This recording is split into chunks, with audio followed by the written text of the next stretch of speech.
Tuesday, February 4th, 2025. St. John de Brito. Focus.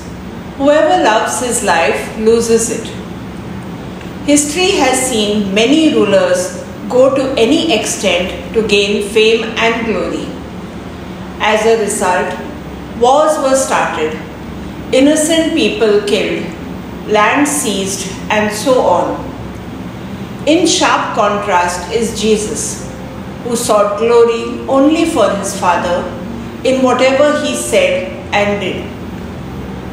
It is not easy to be other-centered when much of our time goes in chasing worldly success.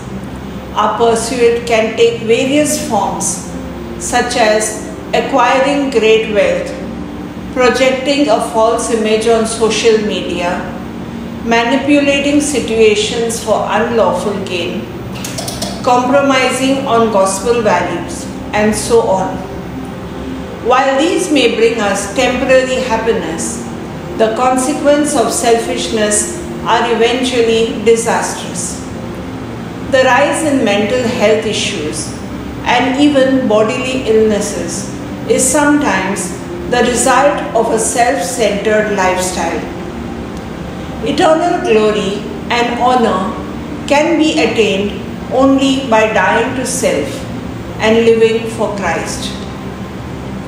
Is it easy to be in the world without getting pulled in ungodly directions? Not at all. However, we see God's grace at work in the lives of faithful Christians. St. John de Brito, born of Portuguese aristocracy, was one of the earliest Jesuit missionaries in India to adopt elements of the local culture in evangelization.